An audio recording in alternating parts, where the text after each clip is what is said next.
ओम शांति।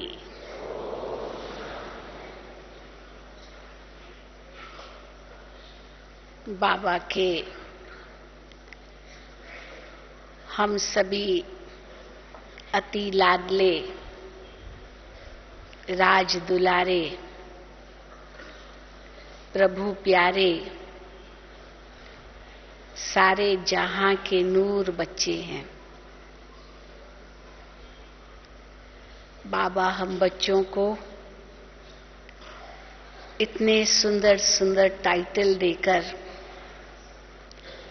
कितना प्यार हम पर बरसा रहे हैं। केवल एक संगम युग पर ही है जबकि भगवान से हमें इतना प्यार मिलता है।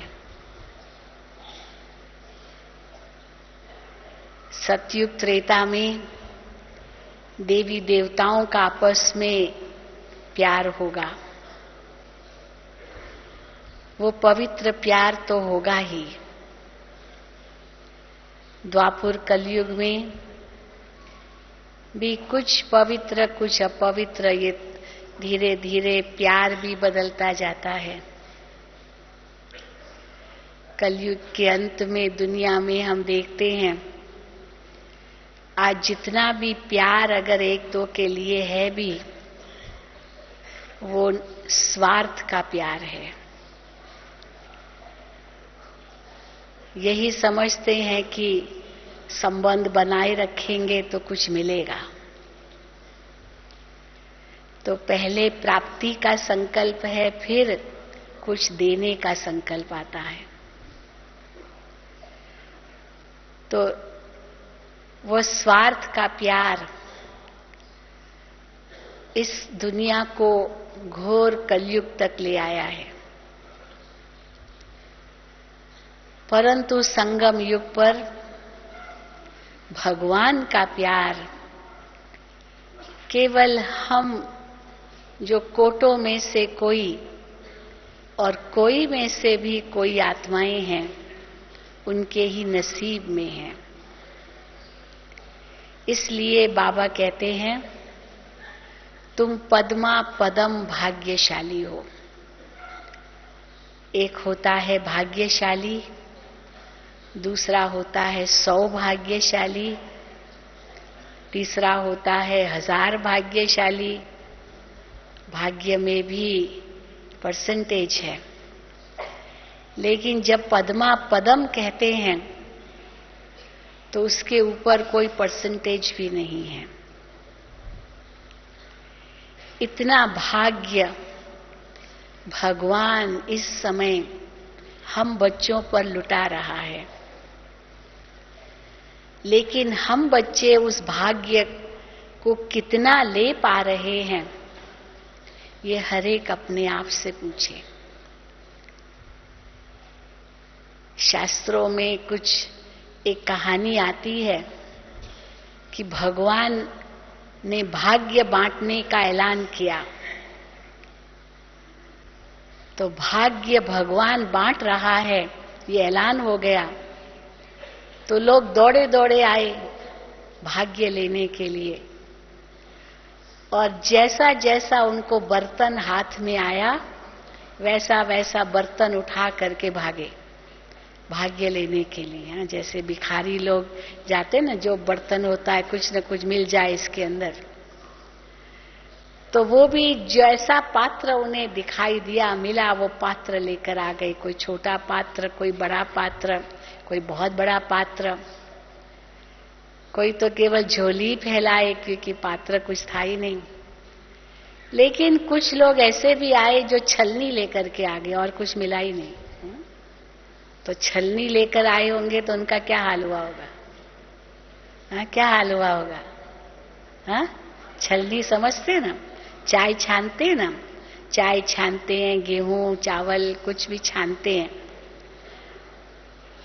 तो छलनी लेकर के गए तो सारा भाग्य बह गया।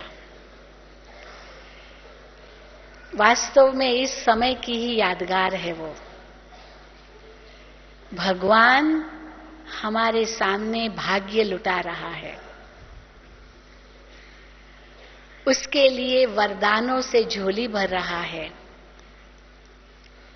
एक एक महावाक्य, ईश्वरीय महावाक्य, वो वरदान के समान है। अब इस वरदान को हम किस प्रकार अनुभव करते हैं, ये हर एक के ऊपर निर्भर करता है। कल हम सब भगवान से मिलेंगे। कभी मन चित्त में भी नहीं होगा कि ऐसे भगवान से भी मिलना होता है। भक्ति मार्ग में तो पता ही नहीं था कि किस रूप में भगवान मिलेगा। बाबा ने उस दिन भी मुरली में कहा, भगवान से मिलना है, भगवान से मिलना है। ये तो रट लगाते हैं कई लोग और इसके लिए भक्ति करते हैं, भगवान का दर्शन हो जाए, उसी को वो मिलन समझते हैं। और दर्शन भी अगर किसको होता भी है तो कितना कठिन उनका परिश्रम होता है। यहां तक कि वो भक्त अपने इष्ट को कहता है कि अगर मुझे अपना दर्शन नहीं दोगे तो मैं अपना गला काट दूंगा। इस प्रकार की स्थिति तक पहुंच जाता है मानो, तो उस समय उनको कहीं अपने इष्ट का दर्शन हो जाता है। लेकिन वो दर्शन तो क्षण भर भंगुर या क्षण भर का हुआ। वो दर्शन कोई स्थायी थोड़ी होता है। कुछ समय का योग और फिर तो वही वियोग हो जाता है। परंतु भगवान किस रूप में मिलते हैं बच्चों से, ये तो पता ही नहीं था। क्योंकि सर्वव्यापी का ज्ञान देकर आज जो बाबा कहते इतना मुंझारा हो गया है कि भगवान के निकट तो क्या, भगवान से दूर ही जा रहे हैं। कई बार तो विदेशों में जाने का मौका मिलता है, भारत में भी होगा जरूर। ऐसे नास्तिक लोग हैं जो भगवान का नाम भी नहीं सुनना चाहते हैं। यहां तक कि कल एक बहन बता रही थी, हमें अमेरिका से आई। अमेरिका में हर चीज में कई जगह लिखा था God bless you, may God B with you. God God शब्द बहुत यूज करते हैं, लेकिन धीरे धीरे ये गॉड शब्द हटता जा रहा है, क्योंकि लोग नास्तिक बनते जा रहे हैं। गॉड कुछ है ही नहीं, जो कुछ है हम ही है। गॉड वॉड जैसी कोई चीज ही नहीं है। इसलिए वो भी आज स्थिति बनती जा रही है। इसलिए और भी ईश्वर से दूर होते जा रहे हैं। तो इसलिए भगवान किस रूप में मिल जाए ये पता ही नहीं था। शायद ये सोचा कि भगवान तो कच्छ अवतार, मत्स्य अवतार, वारा अवतार, न जाने इतने सारे अवतार है, किस रूप में आ जाए। एक छोटा सा चुटकुला सुनाते हैं इस पर कि एक माता रोटी बना रही थी और रोटी पका के रखी थी रोटी, अभी घी चौपड़ना था। तो वो कुत्ता एक आ गया और रोटी उठा के भाग रहा था।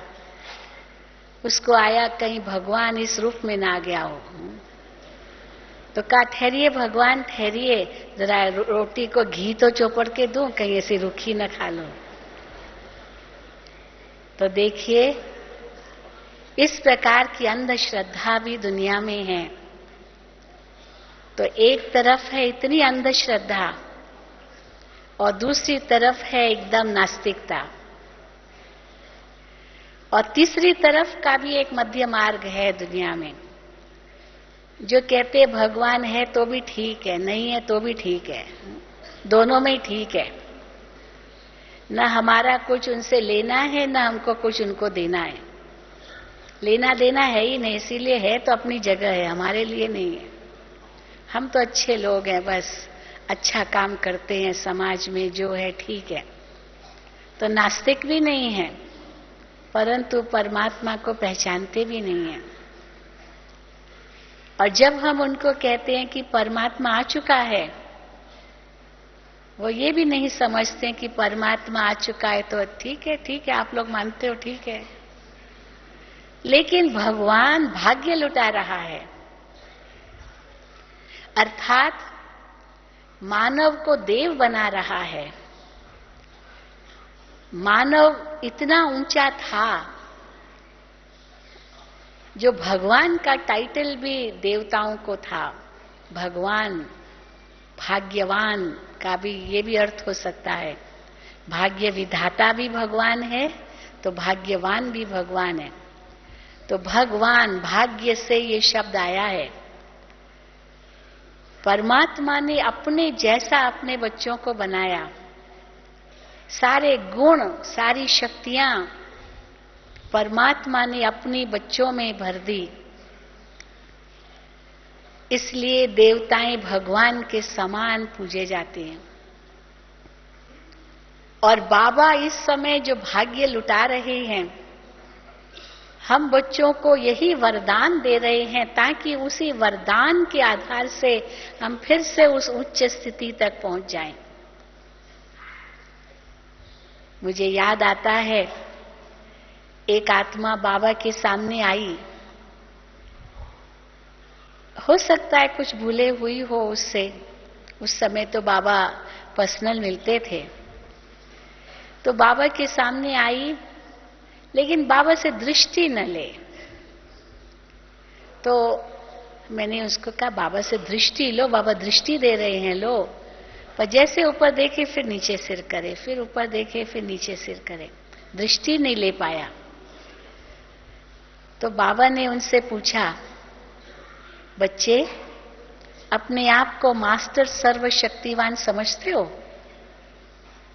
अब ये वरदान था कि तुम हो मास्टर सर्वशक्तिवान, तो सीधा कैसे कहे आप हो? तो उसने बड़े विचित्र रूप से कह दिया, नहीं हूं। भगवान के आगे कह दिया, नहीं हूं। बाबा मुस्कुराए। बाबा ने कहा, फिर पूछा, आप किसकी संतान हो? तो ये तो निश्चय था कि मैं शिव बाबा की संतान हूं। तो कहा, मैं शिव बाबा की संतान हूं। आप कौन हो? आत्मा हूं। आत्मा का भी निश्चय था, परमात्मा का भी निश्चय था। फिर आप आत्मा हो, आप शिव बाबा की संतान हो, तो मास्टर सर्वशक्तिवान नहीं हो? कहता, नहीं हूं। मानो ये ऐसे है जैसे भगवान झोली भर रहा है और हाथ में छलनी है, भाग्य बह रहा है। लेकिन बाबा ने उसको छोड़ा भी नहीं। बाबा ने कहा, शिव बाबा सर्वशक्तिवान है? तो कहा है। अब वो भी निश्चय था कि शिव बाबा सर्वशक्तिवान है। तो शिव बाबा सर्वशक्तिवान है और आप उसकी संतान हो, तो आप कौन हो? फिर सिर उठा करके कहता है, हाँ, मास्टर सर्वशक्तिवान हूं।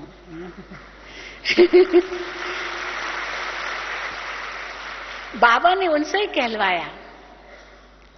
ये नहीं कहा कि नहीं तुम हो लेकिन तुम पहचानते नहीं हो, ऐसे नहीं कहा। उनसे ही कहलवाया कि उसने खुद ही कहा, लेकिन बाबा ने उसको किस रूप से समझाया कि तुम आखिर हो कौन, पहचानो अपने आप को। तो सचमुच उस समय उस आत्मा ने जो बाबा की दृष्टि से शक्ति प्राप्त की, जो अनुभव किया, वो कई बार अपना अनुभव सुनाता है कि सचमुच वो एक ऐसा करंट मुझे मिला जैसे बाबा मुझ में वो शक्ति भर रहे हैं, भर दी। एक दूसरा मिसाल मैं आपको सुनाऊं। एक आत्मा बाबा के सामने आई। विचित्र बात थी, बाबा को कहती है, बाबा मेरा योग नहीं लगता। मेरा योग नहीं लगता, बाबा को कहती है। वास्तव में ये कितनी बड़ी इंसल्ट है। किसी को कहो कि तुम मुझे याद नहीं आते हो, मेरा योग नहीं लगता है का मतलब क्या है? योग माना क्या? याद। तो मेरा योग नहीं लगता का मतलब है कि बाबा आप मुझे याद नहीं आते हो। जैसे किसी को कहो कि आप मुझे याद ही नहीं आते हो, कहेगा हाय मैं ऐसा बुरा हूं क्या? यानी तो मेरा योग नहीं लगता। लेकिन बाबा ने उसको कैसे शक्ति दी, बाबा ने उसको इतनी पावरफुल दृष्टि दी। दृष्टि तो ले रहा था, लेकिन बाबा को जैसे पुकारा, बाबा मेरा योग नहीं लगता, जैसे एक बेबस की स्थिति। तो बाबा ने उसको बहुत पावरफुल दृष्टि दी और एकदम वो गदगद हो गया। तो बाबा ने फिर पूछा अभी योग लगा? कहता हाँ अभी तो बहुत अच्छा योग लगा। तो बाबा ने पूछा अभी कैसे योग लगा? तो कहा बाबा आप सामने थे ना, आप सामने थे इसलिए इतना सहज योग लग गया। तो बाबा ने कहा बस सदा ही ऐसे ही समझो। क्या समझो सदा? कि मैं बाबा के सामने हूं, मैं बाबा के सामने हूं और बाबा की मुझे दृष्टि मिल रही है, वो मैं अपने अंदर सकाश ले रहा हूं और यही तो याद है। और याद क्या है? आप किसी को याद करते हो बाबा ने कहा तो उसकी छवि सामने आ जाती है ना। तो सदा ये याद रखो, शिव बाबा भी याद रहे, पर शिव बाबा किसके द्वारा हम बच्चों से मिलते हैं? तो ब्रह्मा बाबा भी सामने जरूर आए, क्योंकि ब्रह्मा बाबा के थ्रू शिव बाबा से मिलते हैं। अभी शिव बाबा ब्रह्मा बाबा की संपूर्ण आत्मा गुलजार दादी के तन द्वारा मिलते हैं, लेकिन थोड़ा सा अंतर है इस रोल में। साकार में बाबा से मिलन का अनुभव होता था, महसूस होता था तुरंत। अभी अभी बाबा साधारण रूप में जैसे हमारे समान बाबा बातें कर रहे हैं, जैसे समान हैं हम। और अभी अभी जब शिव बाबा की प्रवेशता होती थी, महसूस होता था बदल गया, चेहरा ही बदल गया बाबा का। एकदम ललाट बाबा का इतना तेजोमय और वाणी में इतनी शक्ति, महसूस होता था शिव बाबा की भी प्रवेशता है। क्योंकि हर वक्त थोड़े शिव बाबा की प्रवेशता रहती थी। हाँ, इतनी बड़ी ऑलमाइटी अथॉरिटी। बाबा आते थे, खास मिलते थे। क्लास के समय बाबा की ऐसी वाणी चलती थी, महसूस होता था। हालांकि ब्रह्मा बाबा भी बोल रहे हैं, ये भी महसूस होता था। शिव बाबा भी बोल रहे हैं, शिव बाबा के महावाक्य अपने रूप से, ब्रह्मा बाबा के महावाक्य अपने रूप से। ब्रह्मा बाबा जब सुनाते थे तो साकार वाणियों में हम महसूस करते हैं अंतर। बाबा अपने अनुभव सुनाते हैं। आज भी या कल की मुरली होगी जिसमें बाबा ने कहा कि बाबा कैसे जौहरी था। कल चलेगी जो मुरली, बाबा जौहरी था तो जवाहरात बाबा बेचता था। और कैसे उस समय एक हीरे का मूल्य 90 रुपया था। कि कल की मुरली चलेगी, मैंने आज ही पढ़ ली। तो एक हीरे का मूल्य 90 रुपया था। और इतनी, जैसे आजकल तो वो हीरे ही कहाँ है, उस समय बाबा के जमाने में 90 रुपया एक हीरा। तो आप सोचो अभी तो वो हजारों में चला गया होगा। तो ये साकार बाबा अपनी अनुभव सुनाते हैं। गांव का छोरा था, तो ये ब्रह्मा बाबा अपने अनुभव सुनाते हैं। पर जब शिव बाबा की प्रवेशता होती है तो महसूस होता है डायरेक्ट महावाक्य, बच्चे मुझे याद करो, मैं आया ही हूं पावन बनाने। कल की मुरली में होगा, बाबा कहते हैं मैं कब तक बैठा रहूंगा, आखिर मुझे अपना काम करके वापस जाना है। मुझे कोई यहाँ सुख मिलता है क्या कलयुगी दुनिया में? बाबा की मुरली है, कल चलेगी। तो बाबा को क्या सुख मिलता है कलयुगी दुनिया में? वो तो अपना कार्य करने के लिए आए हैं और उनका कार्य पूरा होगा सबको पावन बनाने का, फिर तो वापस ही जाना है। और अकेला नहीं जाएगा, महाकाल को हमने बुलाया है। तो महाकाल क्या करेगा? है महाकाल का कार्य क्या है? सबको काल से मुक्त करना, सबको वापस घर ले जाना। तो वो भगवान अपना कार्य पूरा करके ले ही जाएंगे, चाहे हम इच्छा रखें या न रखें। भगवान को अपना काम पूरा करना है, पतितों को पावन बनाना ही है। तो साकार में जब बाबा का पाठ चलता था ब्रह्मा तन में, उस अंतर को हम महसूस करते थे और इतना ही करंट जैसे हमें मिलती थी। मेरा भी ये सौभाग्य रहा है। हम कई बार अनुभव में सुनाते हैं कि कई बच्चे अपना अनुभव जब सुनाते हैं ना कि मैं कैसे मेरा अलौकिक जन्म हुआ, तो कई कहते हैं मैं सेंटर पर गई या गया तो बहन जी ने, दीदी ने मुझे टोली दी, वो टोली से ही मेरा अलौकिक जन्म हो गया, या दृष्टि मिली मेरा अलौकिक जन्म हो गया, या क्लास किया, कोर्स किया, मेरा अलौकिक जन्म हो गया। लेकिन मेरा ये भाग्य रहा कि बाबा की गोद में मेरा जन्म हुआ, हम ऐसे कहेंगे। छोटी थी, 11 साल की थी, लौकिक माँ के साथ गई। पहले कभी बाबा को देखा नहीं था, माँ थोड़ा थोड़ा ज्ञान में चल रही थी, मुझे ले गई। बाबा ने कहा आओ बच्ची, आओ बच्ची। और जैसे ही बाबा ने कहा आओ बच्ची, इतनी करंट मिली, मुझे ऐसे लगा जैसे मेरा पिता मुझे बुला रहा है। बाबा को पहचानती भी नहीं थी मैं, ये सोचा शायद मेरी माँ का गुरु है, अब मेरी लौकिक माँ मुझे अपने गुरु के पास ले आई है। बाबा को कभी देखा नहीं, कुछ ज्ञान भी नहीं था, पहली बार आई थी। तो लेकिन इतनी करंट मिली जैसे मेरा सच्चा पिता मुझे मिल गया, ऐसा अनुभव हुआ। और मैं बाबा की गोद में दौड़ी और बस यही मेरा लौकिक जन्म हुआ। तो ये अनुभूति हुई, क्योंकि ब्रह्मा बाबा में भी वो करंट थी, वो शक्ति का अनुभव होता था। और शिव बाबा की प्रविष्टता होती थी तो बात ही मत पूछो। बाबा की जब वाणी चलती थी तो ऐसा अनुभव होता था कितना बेहद का बाप है।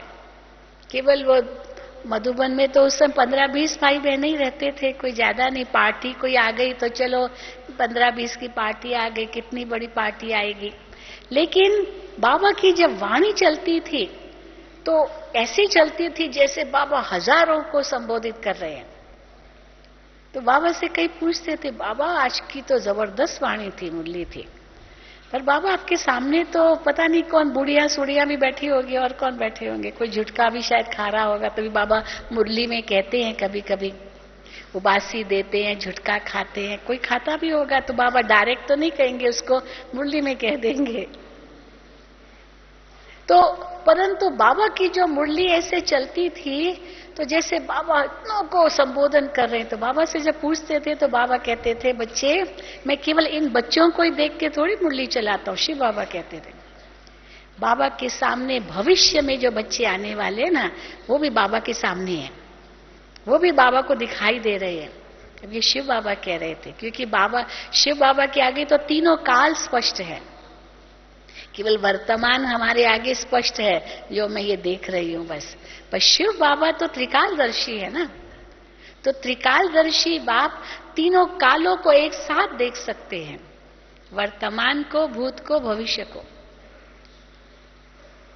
तो इस प्रकार से जब साकार की हमने इतनी अनुभूति की, परंतु अब अव्यक्त वाणियों में इतना अंतर क्यों, कई पूछते हैं।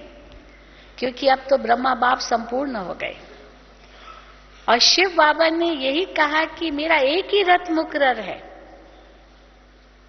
तो ब्रह्मा रथ चाहे किसी भी कल्प में वही रथ मुकर्रर है। ये नहीं कि इस कल्प में ये रथ, अगले कल्प में दूसरा रथ, नहीं। और ब्रह्मा द्वारा ही मुझे नई रचना रचनी है। ये नहीं कि मैं किसका भी नाम ब्रह्मा रख दूं, लेकिन वही आत्मा जो प्रथम नंबर की आत्मा, वही आत्मा जो प्रथम भक्त, वही प्रथम देवता, प्रथम भक्त और प्रथम मनुष्य, वही आत्मा है। तो जब हम ये महसूस करते हैं तो लगता है कि ये कोई मनुष्य की शक्ति नहीं है। अभी हम अव्यक्त बाप दादा से मिलते हैं क्योंकि ब्रह्मा बाबा संपूर्ण हो गए, तो भाषा बदल गई, अंतर तो पड़ेगा ही ना। इसलिए साकार वाणी और अव्यक्त वाणी में इतना अंतर है। और जो बाबा की अव्यक्त वाणी चलती है, गुलजार दादी की भाषा नहीं है। इसलिए हम ये अंतर महसूस करते हैं कि हम किससे मिलन मना रहे हैं। पर परमात्मा, हम आत्माओं के साथ मिलेंगे तो कैसे मिलन होगा? दृष्टि रूपी खिड़कियों द्वारा ही तो मिलन होगा। गुलजार दादी को इसलिए बाबा ने वरदान दिया था, तुम्हारी आंखें बहुत सेवा करेगी, लेकिन कैसे करेगी उसे पता नहीं था। लेकिन भगवान की दृष्टि उनकी आंखों से मिलेगी, ये अभी महसूस करते हैं।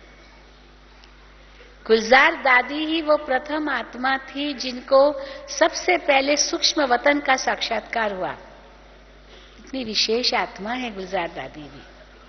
ब्रह्मा बाबा के बाद हमारी दादियां तो है ही, लेकिन गुलजार दादी को बाबा ने माध्यम बनाया, ये भी कोई कम बात नहीं है। और पिछले 40 सालों से भगवान का पाठ, बाप दादा का पाठ टेम्पररी रूप से इनके माध्यम से चल रहा है। जब तक सब पावन आत्माएं न बन जाए, जब तक सब वापस घर न जाए, और जब तक हम पतित से पावन न बन जाएं, तब तक बाबा कहते ये पढ़ाई चलेगी। बाबा बीच में छोड़ के नहीं जाएंगे। अन्य गुरु संत महात्माएं भले कुछ भी सुनाते हैं, लेकिन वो शरीर छोड़ दिया, खत्म। और उनके बाद उनकी संस्था भी डामाडोल हो जाती है, क्योंकि किसी को आप समान तो बनाया नहीं। मुझे याद है जब यहाँ चन्ना रेड्डी जी आए थे। चन्ना रेड्डी जी राजस्थान के गवर्नर थे। वो साईं बाबा के पास भी जाते थे, उनके भी भक्त थे। साईं बाबा से उसको एक लकड़ी मिली हुई थी, वो सदा अपने साथ रखते थे। उनको यही का दिया था कि ये आपकी रक्षा का ये कवच है, सदा अपने हाथ में पकड़े रखते थे। चन्ना रेड्डी जी आंध्र प्रदेश के भी थे, मतलब वो यहाँ के गवर्नर थे। तो इन्होंने बहुत अच्छा ये ज्ञान लिया, कोर्स भी किया। यहाँ गवर्नर हाउस में थे, आते थे जब माउंट आबू, तो बाबा का कमरा बनाया था गवर्नर हाउस में। हम लोग जाते थे, उनको कोर्स कराते थे, योग कराते थे।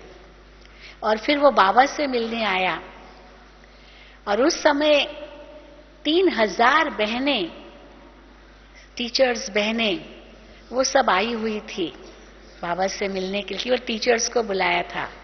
शांतिवन तो था नहीं, केवल ओम शांति भवन तो था। तो बाबा से जैसे मिला, बाबा ने उसको कहा आप अपने परिवार में आए हो। बस पहला तो वो तीर उनको लगा, आप अपने परिवार में आए हो। और फिर बाबा ने उसको कहा मुड़ के देखो, ये सारा परिवार आपका बैठा हुआ है। और आप सोच सकते हो 3000 बहनें, सब सफेद वस्त्रधारी, शेरनी शक्तियां, सब टीचर्स बहनें थी। और सब बाबा से मिलने के लिए आई थी। और उसने जैसे मुड़ के देखा, उसको जो अनुभव हुआ उस समय कि ये सब को भगवान ने अपने जैसा बनाया है, अपने जैसा बनाया है। आप सोचो, इतना पावरफुल वातावरण था उस समय। अब वो दृश्य उसको कभी नहीं भूला। जहां भी वो जाता था, वहां ये अनुभव सुनाता था कि अन्य कितनी भी संस्थाएं हैं, उन संस्थाओं का स्थापक समझो शरीर छोड़ता, उसके बाद टुकड़े टुकड़े हो जाते हैं। लेकिन ये ब्रह्मा कुमारी संस्था ऐसी महान संस्था है। एक ब्रह्मा बाबा, एक दादा ने कितनों को आप समान बना लिया। यानी आप सोच सकते हैं, इस प्रकार का वो वर्णन अपने भाषणों में करता है। यहां तक कि उसने बताया कि मैंने साईं बाबा को भी यही कहा कि तुम्हारे बाद कौन, तो इतना बुजुर्ग हो गए, तुम्हारी बात कौन।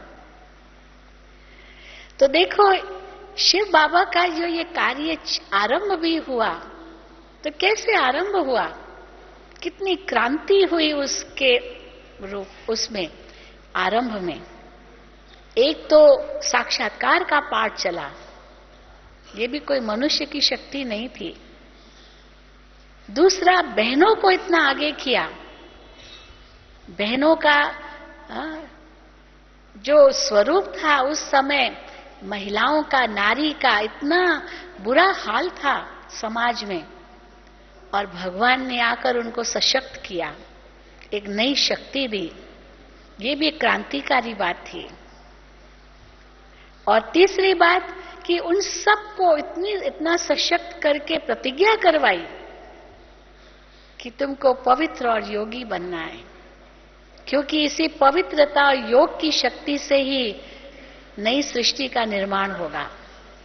ये आज किसी अन्य संस्था में ऐसे नहीं है। तब उस समय जो आत्माएं जागी, इतनी सशक्त बनी, वही तो हमारी दादियां हैं। और उसके बाद और भी आए। तो ये किसका कार्य है? कोई इंसान का कार्य नहीं है। तो कल हम सभी प्यारे बाप दादा से मिलन मनाएंगे, तो हम तो चाहेंगे कि इतना हम अपने आप को तैयार कर लें। हो सकता है इसमें कई पहली बार भी आए होंगे। कौन पहली बार आए हैं, हाथ उठाएं। हाँ, कितनी आत्माएं पहली बार आई है, बहुत अच्छा। तो जरूर बाबा हर मुरली में नए बच्चों को याद करते हैं। चाहे आप कहां भी होंगे, बाबा आपको भूलेंगे नहीं, जरूर याद करते हैं। और ऐसे समय पर बाबा के हम बच्चे इतनी उस समय भाग्य की का वो भंडार भरपूर कर लें, कैसे करेंगे? पहला ही वाक्य, महावाक्य बाबा का जो चलता है, उस वरदान के मुताबिक ही सारी मुरली होती है। मान लीजिए बाबा कहते हैं, बाप दादा किसको देख रहे हैं, किससे मिलन मना रहे हैं, तो पहला ही जो वरदान मिलता है, होली हंस हो या कुल के दीपक हो या लकी सितारे हो, जो भी बाबा कोई भी टाइटल बाबा देते हैं, मानो वो उस मुरली का मुख्य वरदान है। और जैसे ही मुरली आगे बढ़ती है, उस पर ही केंद्रित होती है अधिकतर। जैसे पिछली मुरली बाबा की चली, संतुष्ट मणियां, हम सब संतुष्ट मणियां हैं। अब संतुष्ट मणि हम कहां तक हैं, हम अपने आप से पूछें। कोई अगर कहे मैं तो संतुष्ट मणि हूं नहीं, भले बाबा कहते हैं मैं तो हूं नहीं, ये है जैसे छलनी बाबा के सामने ले जाना, वो भाग्य बह जाना। बाबा मुझे उस दृष्टि से देख रहे हैं और मैं स्वयं को उस दृष्टि से नहीं देख रही हूं। एक और दृश्य याद आता है कि एक आत्मा बाबा के सामने आई और बाबा से दृष्टि न ले। जैसे मैंने पहला मिसाल दिया, वही दूसरा मिसाल, दृष्टि न ले। पर बाबा ने उसको कैसे दृष्टि लेने लिए अपने आप प्रोत्साहित किया। बाबा ने उसको कहा, बच्चा अपने वर्तमान स्वरूप को देख रहा है, पर बाप बच्चे का भविष्य देख रहा है। हो सकता है उसके अंदर कुछ ऐसी गिल्टी फीलिंग्स हो, तो बाबा के सामने दृष्टि लेना भी कोई सहज नहीं है। अगर अंदर में कोई अपने अंदर कुछ गिल्टी है, कुछ अंदर में डर है या कोई भी बात है, तो कोई भूल है, कुछ है, तो बाबा के सामने भी नहीं देख सकते हैं। परंतु बाबा ने उसको उस वर्तमान स्वरूप में नहीं देखा, या पास्ट में जो किया है वो नहीं देखा, क्योंकि भगवान का बच्चा है, ये महसूस करता है, भगवान के सामने आया है, ये इतना बड़ा भाग्य है, अवश्य उसका ऊंचा भाग्य है। इसलिए बाबा जब पहली बार वालों को देखते, बाबा उनको कहते भले पधारे, बहुत भाग्यशाली हो, समय पर आ गए, समय पर आ गए। क्यों? क्योंकि आगे तो भीड़ मचनी है। वो कौन सी भीड़ होगी? बाबा ने अभी लेटेस्ट मुरलियों में 2-3 रूप से बाबा ने कहा है कि एक तरफ तुम बच्चे कर्मातीत बनते जाएंगे, दूसरी तरफ विनाश की तैयारियां पूरी होती जाएगी। विनाश की तैयारियां, बस अभी विनाश हुआ कि हुआ, इतनी एकदम इतना टेंशन हो जाएगा दुनिया में, और तुम यहां कर्मातीत बनते जाएंगे। बेहद का वैराग्य संपूर्ण रूप से आता जाएगा। और तीसरी ओर भक्तों की भीड़ आई होगी, आपको रात को नींद भी नहीं करने देंगे, सोने भी नहीं देंगे, इतनी भक्तों की भीड़ आएगी। एक बार बाबा विदेशियों के सामने आए थे, इतने विदेशी हो गए थे मधुबन में, तब ओम शांति भवन था। तो बाबा, क्योंकि इतने हो गए थे, रहने की भी जगह नहीं थी, तो कैसे सोए थे, पट बना के सोए थे, क्योंकि शांतिवन तो था ही नहीं, ज्ञान सरोवर भी पता नहीं था या नहीं। तो बाबा ने उनको कहा कि अभी तो फिर भी यहाँ बैठ सकते हो इस हॉल में, फिर भी जगह है सोने की। आगे तो वो समय आने वाला है जो आपको खटिया भी नहीं मिलेगी, आपको जो इतने बड़े बड़े सूटकेस ले आते हैं ना विदेशी लोग, उसमें वो भी तो कितनी जगह लेते हैं, तो आपको अपने सूटकेस पर ही सोना पड़ेगा। और वो जो हैंडबैग लाते हैं ना, उसके लिए भी जगह नहीं होगी, तो हैंडबैग को तकिया बनाना पड़ेगा, आपको ऐसे सोना होगा। तैयार हो? तो सब ने काम तैयार है। वो भी होगा। इसलिए बाबा कहते हैं अभी आए हो, अभी भी रहने को मिल रहा है, सब कुछ ठीक चल रहा है, सब कुछ हो रहा है, अभी फिर भी है, आगे तो भक्तों की भी भीड़ आनी है जरूर। धर्म पिताओं की भी आत्माएं आएंगी, बाबा कहते हैं, क्योंकि वो भी यहां से शक्ति लेकर के जाएंगे, तभी तो अगले कल्प में अपने धर्म की स्थापना उनको करनी है। क्योंकि धर्म पिताओं को वो शक्ति अभी भरनी होगी, तब तो कर सकेंगे ना, नहीं तो कैसे अगले कल्प में धर्म की स्थापना करेंगे। अभी तो वो आत्माएं भी सतो रजो तमो स्थिति तक पहुंच गई है। हरेक भले अपने धर्म में ही होंगी, लेकिन स्थिति तो सबकी तमो हो चुकी है ना, सभी धर्मों की। फिर से उनको शक्ति लेनी होगी ताकि वो अगले कल्प में फिर से अपने धर्म की स्थापना करने आ जाए। क्राइस्ट भी आएगा, बुद्ध भी आएगा, पर दूसरा नाम रूप तो होगा ही। एक हंसी की बात याद आती है, साकार बाबा के सामने तो उस समय 1964 में पोप आए थे इंडिया में, मुंबई में 1964 की बात है। बहुत बड़ा वहां आजाद मैदान या क्रॉस मैदान बॉम्बे में है, वहां उसने यूकरिस्टिक कांग्रेस रखी थी, कितनों को क्रिश्चियन बना दिया, शादियां कराई, बहुत कुछ किया। तो साकार बाबा उस समय बॉम्बे में थे, तो बाबा को सब न्यूज देते थे। तो बाबा ने कहा बच्चों को कि आप लोग जाओ पोप से मिलने के लिए, पोप से अपॉइंटमेंट लो मतलब, और उनसे मिलो। तो बाबा ने त्रिमूर्ति, गोला और झाड़, उस समय वही चित्र थे, बाकी तो चित्र भी नहीं थे। तो बाबा ने उनको बहुत सुंदर कास्केट में गोल्डन रैपर के साथ उनको जैसे उसमें डाल करके बना करके दिया कि पोप से मिलो। तो गए थे, पोप से मिले भी थे, उनको बताया भी था, बहुत प्यार से वो चित्र भी उसने स्वीकार किए थे। ये उस समय की बात है। तो किसी ने बाबा से पूछा, बाबा ये पोप ज्ञान में आएगा? बाबा साकार बाबा से पूछा, तो बाबा ने कहा पोप तो क्या, उसका बाप भी आएगा। इतनी हंसी आई सबको, यानी ये तो वैसे एक कहा हो जाता ना, यानी इतनी छोटी इतनी सिंपल बात है, कोई बड़ी बात है क्या, उसका बाप भी आएगा। यानी आखिर उसका बाप कौन है? पोप का बाप कौन? क्राइस्ट। क्राइस्ट को ही वो उसको क्राइस्ट और गॉड को अलग तो करते ही नहीं है। हालांकि क्राइस्ट ने खुद तो कहा, जब उसको सूली पर चढ़ा रहे थे तब उसने कहा, फादर हे पिता, इनको नहीं पता ये क्या करे, आप उन्हें क्षमा कर दे। तो पिता को उसने याद किया। लेकिन अभी तो क्राइस्ट और गॉड अलग है, ये तो क्रिश्चियन का मानते, उसी को ही सब कुछ समझते।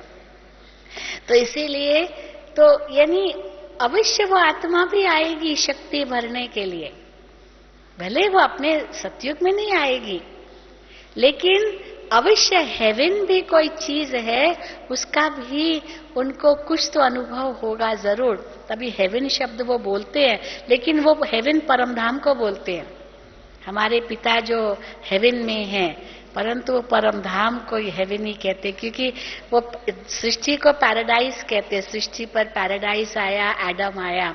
लेकिन जो हेवन हम कहते हैं सतयुग, उस रूप से नहीं, वो परमधाम को उस रूप से मानते हैं, और धरती पर पैराडाइज मानते हैं। हम उसको पैराडाइज हेवन दोनों एक को ही कहते हैं। तो वास्तव में देखा जाए कि कैसे भारत में भगवान आता है, भारत का इतना भाग्य जगाता है। आज भी बाबा ने मुरली में कहा कि जो अलग अलग धर्मों में कन्वर्ट हो गई आत्माएं हैं, वो सब वापस आएंगे। आज दादी जानकी जी मधुबन में मुरली सुना रही थी, वहां क्लास कराए, रात को ऊपर आए थे, तो कह रहे थे कि देखो कैसे विदेशों में बाबा के बच्चे, ये विदेशी बच्चे लास्ट सो फास्ट कैसे जा रहे हैं, कितने उनके अंदर प्लान्स है, कैसे बाबा को प्रत्यक्ष करना है। और फिर जब बाबा कहते हैं कि जब विदेश के बच्चे भारत में आएंगे तो भारत के कुंभकर्णों को जगाएंगे, ये भी एक बहुत ऊंची बात है। क्योंकि भारत में समझते कि हम तो बहुत कुछ जानते हैं, शास्त्र भी पढ़े हुए हैं, ये जानते हैं वो जानते हैं, लेकिन धारणा तो कुछ भी नहीं है। और जो विदेश में रहने वाले इतना मानो तमोगुण है, वहां तामसिक सब कुछ है, लेकिन कैसे वो बाबा के बच्चे बनकर सात्विक बन जाते हैं, कितने श्रेष्ठ बन जाते हैं। और जब वो भारत में आकर के सुनाते हैं, लोग आश्चर्य खाते, अच्छा आप वेजिटेरियन हो, आप प्यूरिटी मेंटेन करते हो, आप ये, मतलब उनको तो आश्चर्य लगता है, जबकि भारत में ये सब नेचुरल होना चाहिए। लेकिन विदेशों में वो नेचुरल बनाया, किस आधार पर? क्योंकि वो भारत की गई हुई आत्माएं हैं, अंतिम जन्म में उनको वहां पाठ मिला हुआ है, इसलिए वहां जन्म है ताकि उस देश की आत्माओं की सेवा कर सके। किसी विदेशी बहन ने बाबा से पूछा, अव्यक्त बाप दादा से, कि बाबा हमने क्या पाप किया जो हमको विदेश में जन्म दिया, हमको भारत में क्यों नहीं जन्म दिया? आप सब जो इतने सारे जो भारत में जन्मे हैं, आप लोग तो कितने भाग्यशाली हो। परंतु बाबा को कहा कि बाबा तो मेरा जरूर कुछ ऐसी मेरी कमी होगी जो मुझे विदेश में जन्म मिला। तो बाबा ने कहा, नहीं बच्ची, विदेश में इसलिए नहीं जन्म मिला कि कोई गलती की या पाप किया, कोई ऐसा कर्म किया, लेकिन ये आपका पार्ट है। क्योंकि अगर भारत वाले उस देश में जाकर सेवा करते तो कैसे कर सकते, भाषा तो जानते नहीं है। तो ये आपका ड्रामा में पार्ट है जो आपको वहां जन्म मिला ताकि उस देश की आत्माओं की आपको सेवा करनी है। भाषा जानेंगे तभी तो सेवा करेंगे, पर आप तो आदि भारतवासी हो। इतनी खुशी हो गई उसको, बात नहीं पूछो, मैं आदि भारतवासी हूँ। फिर उसने पूछा बाबा से कि बाबा मैंने कितने जन्म लिए होंगे विदेश में, कि ज्यादा तो नहीं लिए? बाबा ने कहा, नहीं ये एक ही जन्म तुम्हारा है।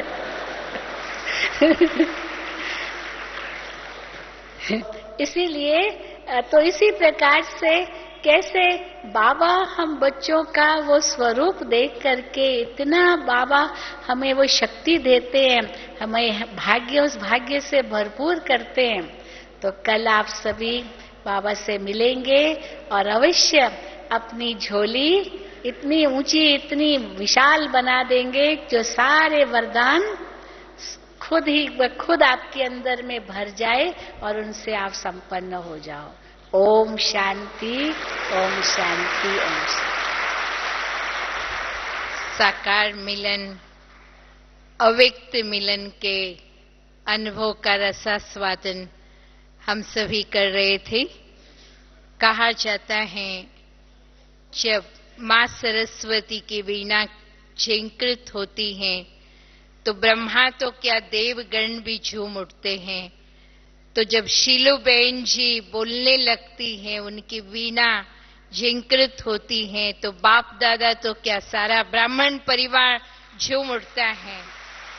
ऐसे विद्वत मणि का हम हार्दिक अभिनंदन करते हैं।